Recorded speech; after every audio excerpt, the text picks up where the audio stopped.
வேற ஒன்றும் இல்லைப்பா, அது ஆண்டவன் கட்டலை, ஒன்றும் பண்ண முடியாது. கரெக்ட் தானே sir Vijay Sethupathi sir? Sir ஆண்டவன் கட்டலைன்னு சொன்னேன் சார். எல்லாருக்கும் வணக்கம். ரொம்ப சந்தோஷமா இருக்கு. இந்த படத்தில் ஃபர்ஸ்ட் அருளானந்த் சார் ப்ரொடியூசருக்கு நான் ரொம்ப நன்றி தெரிவிச்சுக்கிறேன். ஏன்னா என்னோடய பர்த்டே அன்றைக்கி தான் வந்து சார் வந்து மீட் பண்ணி ஒரு நல்ல கதை வந்து பண்ணி கொடுங்கினாரு. வந்தேன், அதேமாதிரி அவர் சொன்ன மாதிரி நல்லபடியாக பண்ணி கொடுத்துட்டோம். அடுத்து சீனு ராமசாமி சார், ஏன்னா தர்மதுரை நிறைய படங்கள் நேஷ்னல் அவார்டு வாங்கி, ஒரு 4 படம் பண்ணார். 4 படத்தில் ஒரு 3-4 நேஷ்னல் அவார்டு வாங்கியிருக்காரு. அவரோட ரொம்ப நாள் பேசிகிட்டே இருந்தேன் நான் சீனு சார் கூட. சார் நம்ம ஒரு படம் பண்ணணும் சார் அப்படின்னு. கண்டிப்பாக பண்ணலாம் சார் அப்படின்னு கூப்பிட்டாரு. போய் பண்ணேன்.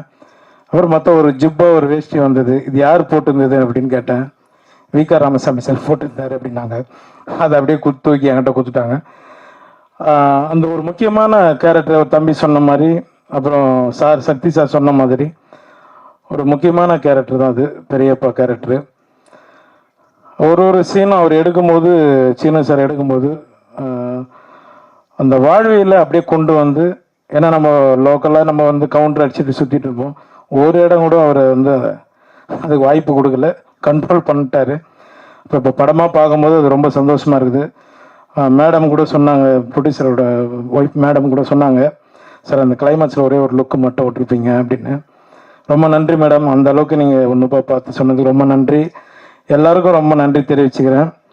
அப்புறம் ஏகன் தம்பி ஷூட்டில் வந்து ஒவ்வொரு முறையும் அண்ணா நான் கரெக்டாக நடிக்கிறேன்னு கேட்பான். நானே கரெக்டாக நடிக்கிறேன்னு தெரிலடா, நீ வேறு கம்முனுங்கடா அப்படின்னா. ஏன்னா அவர் சார் எந்த டைமில் எப்படி டைலாக் மாற்றுவார்னு தெரியாது, அந்தளவுக்கு லைவாக போவார் எல்லா இடத்துலையும். ஏகன் இந்த மூலம் சொன்ன மாதிரி தான், ஆண்டவன் கட்டளை, யார் என்ன சொன்னாலும் அவன் உயரத்தில் கொண்டு போயிடுவான். ரொம்ப நன்றி தம்பி. மேலும் மேலும் எல்லாருக்கும் நான் நன்றி தெரிவிச்சுக்கிறேன். பத்திரிகையாளர்களுக்கும் மற்ற எல்லா தயாரிப்பாளர் சுரேஷ் காமாட்சி சார், அப்புறம் சக்தி சார், எல்லாருக்கும் நான் நன்றி தெரிவிச்சுக்கிறேன். ரொம்ப ரொம்ப நன்றி. ரியோ டீம் அவங்களுக்கும் நன்றி தெரிவிச்சுக்கிறேன். ரொம்ப நன்றிங்க. யாராவது விட்டு இருந்தால் மன்னிச்சிடுங்க. இங்கே வந்திருக்கிற எல்லாருக்குமே நான் நன்றி தெரிவிச்சுக்கிறேன். ரொம்ப நன்றிங்க. தேங்க்யூ. அதுதான் இப்போ ஏதாவது வரும்னு பார்த்தேன். எங்கள் சார் விஜய் சேதுபதி சார் எப்படி விட்டுருவோம் சார், நீங்கள் எதுவுமே பண்ணல சார், அதனால தான் சார். வாங்க சார், நீங்கள் சென்ட்ரலில் நிற்கணும், வாங்க சார். எனக்கு ரொம்ப பிடிச்சவர் ஆண்டவன் கட்டல் இருந்து ஆரம்பித்தேன் சார். நானும் என்னப்பா கதையை சொல்லிட்டுமா, அது எடுத்துட்டாங்களாப்பா 2016. ரொம்ப 2 பேரும் அப்படியே பயணிச்சுட்டு இருக்கோம். ரொம்ப நன்றி சார். ரொம்ப நன்றி சார். முடிச்சுக்கலாமா சார்?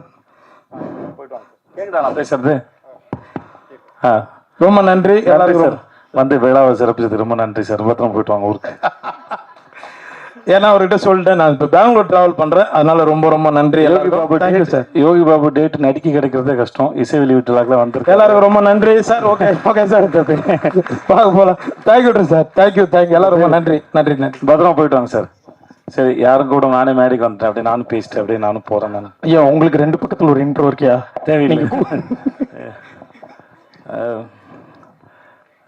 சகோதரர் ஏகன் அவர்களுக்கு முதல்ல வாழ்த்துக்கள்.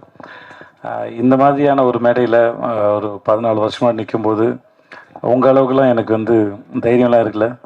ரொம்ப நடுக்கத்தோடு தான் இருந்தேன். ஆனால் உங்கள் முகத்தில் ஒரு நல்ல கான்ஃபிடென்ட் இருக்குது. இந்த ட்ரெயிலர் இருந்த சாங்கு, உங்கள் எக்ஸ்பிரஷன்ஸ் எல்லாமே ரொம்ப அழகாக இருக்குது. ரொம்ப அழகான நேரம் உங்களுடைய நேரம் வந்து. ப்ரோ அவர் சொல்கிறது கேளுங்க ப்ரோ. ஓகே, ஸோ வாங்க. எதுக்குண்ணா உன் தம்பி அவன் ரொம்ப நல்லா பேசுகிறான். ஏய் நீ வராத. ஏன் சார் 21 வயசு தான் ஆகுதா சார், இவ்வளோ தெளிவாக பேசுகிறாங்க. நான் இன்னும் தடவிக்கிட்டே இருக்கேன் இருட்டில், சுவிட்சை தடவை கூட மாதிரி. ரொம்ப தெளிவாக எந்த வார்த்தையும் அச்சு பேசுகாமல் ரொம்ப கிளியராக பேசுகிறேன் சார். உங்கள் பையன் ரொம்ப தெளிவாக பேசுகிறேன் சார். வாழ்த்துக்கள் நாத்தி உனக்கு.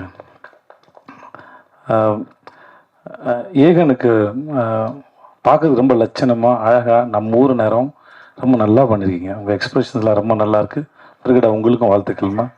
இந்த படத்தில் நடிச்சிருக்க அத்தனை பேரும் பார்க்குறது ரொம்ப அழகாக இருக்கீங்க. அந்த கதையும் ரொம்ப அழகாக இருக்குது.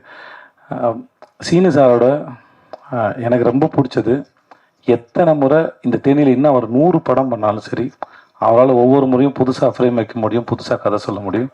அதுதான் இயக்குனர் சீனு ராமசாமி. கதை சொல்லும்போது அவர் எந்த ஃப்ரேம் வைக்கணும், எங்கே வைக்கணும், இது வரைக்கும் ஒரு நாள் கூட அவர் யோசிச்சோ தடுமாறியோ படப்படத்தோ நான் பார்த்ததே இல்லை. தன்னை நம்பி ஒரு தயாரிப்பாளர் பணம் போட்டார்னா அந்த பணத்தை எவ்வளோக்கெவ்வளோ சிக்கனமாக எடுக்கணும், அந்த படத்தை எவ்வளோக்கெவ்வளோ சிக்கனமாக எடுக்கணும், சொல்ல வர கதையை எவ்வளோ தெளிவாக ஆடியன்ஸ்க்கு புரிகிற மாதிரி சொல்லணுங்கிறதுல நான் பார்த்து வியந்த மிக சிறந்த இயக்குனர். நான் அது எனக்கு வாய்ப்பு கொடுத்து இல்லை நான் முதல் வாய்ப்பு கொடுத்தாருங்க சொல்ல, இது வரைக்கும் நான் அவர்கிட்ட 4 படம் தானே சார், 4 படம் வேலை பார்த்துருக்கோம். முதல் படத்துலேருந்து நான் மாமனிதன் வேலை பார்க்குற வரைக்கும் எங்களுக்கான பட்ஜெட் கூட கிடைச்சாலும் அவர் தென்மேற்கு பருவ காட்டுற படத்தில் மிக குறைவான பட்ஜெட்டில் எப்படி ரொம்ப பொறுப்போடையும் படம் வேகமாகவும் வேலை பார்த்தாரோ அதில் துளி கூட குறையாமல் தான் எல்லா படத்துக்கும் வேலை பார்த்தார். சீனு ராமசாமி மாதிரி ஒரு இயக்குனர் கையால் நீங்கள் அறிமுகமாகிறதுக்கு முதல்ல நீங்கள் கொடுத்து வச்சுருக்கணும். அதுக்கு முதல்ல வாழ்த்துக்கள். ஏன்னா நேரம் கிடைக்கும் போதெல்லாம் தான் கற்றுக்கிட்டதையும் தான் தெரிஞ்சுக்கிட்டதையும் தன் மூலமாக இல்லை தன் நடிகர்களுக்கு பகிர்ந்துக்கிறதுல அவருக்கு ஒரு பெரிய இன்பம் இருக்குது. அதை கண்டிப்பாக உங்களுக்கு சொல்லி கொடுத்துருப்பாருன்னு நினைக்கிறேன். கண்டிப்பாண்ணே. அப்படி சொன்னதில் நிறைய விஷயம் உங்களை சுற்றியே தானே இருந்துச்சு. சேர்த்து இப்படி பண்ணா, சேர்த்து அப்படி பண்ணான்னு அதெல்லாம் நிறையாவே எடுத்துக்கிட்டுருங்க. வேறு ஏதாவது அவர்கிட்ட இருந்து ஸோ உங்களுக்கு மூலம் என்னுடைய வாழ்த்துக்கள் சார். என்ஆர் ரங்கநாதன் சாருடைய பாடல்கள் ரொம்ப நல்லா, எஸ்பெஷலி அந்த அண்ணன் தங்கச்சி பாட்டு ரொம்ப நடுவில் போன அந்த ஃப்ளூட் பீட்லாம் சூப்பராக இருந்துச்சு சார். அப்படியே உருக்கி எடுத்துருச்சு சார், ரொம்ப நல்லா இருந்துச்சு சார். என்னை கூப்பிட்டதுக்கு முதல்ல ரொம்ப நன்றி. நான் இருந்த இடத்துல இது எப்படி இருக்குன்னா பாஸ்ட்டும் ப்ரெசண்ட்டும் இருக்கிற மாதிரி இருக்குது என்னோடதில். ஆனால் உங்களோட ஃப்யூச்சர் என்னோட நல்லா வரட்டும், நல்லா இருங்க நீங்கள். ஸோ உங்களுக்கு சார் உங்களுக்கு நன்றி. சக்தி சினிமாஸ்க்கு ரொம்ப நன்றி. நீங்கள் ஒரு படத்தை பார்த்து நீங்கள் இண்டஸ்ட்ரியில் இருக்கிற பெரிய நல்ல கிசு உங்களை பற்றி நீங்கள் ஒரு படத்தை ரசிச்சிட்டிங்கன்னா அந்த படம் மக்களும் ரசிப்பாங்கிறது தான். கில்லியவே ரீரிலீஸ் பண்ணி ஹிட்டு கொடுத்த மனுஷன் நீங்கள் தான் கில்லி எனக்கு தெரிஞ்ச வரைக்கும். உங்களுடைய சக்தி இந்த படத்தில் மொத்தமாக இறங்கட்டும். சக்தி ரொம்ப நன்றி உங்களுக்கு. பிரிகேடா உங்களுக்கு வாழ்த்து. ஜீவா நன்றி, நல்லா இருப்போம் ஜீவா நன்றி. உங்களுக்கும் வாழ்த்துக்களுக்கும் நன்றி, எல்லாருக்கும் நன்றி. ரொம்ப என்னை கூப்பிட்டது ரொம்ப நன்றி. வரேன், நன்றி.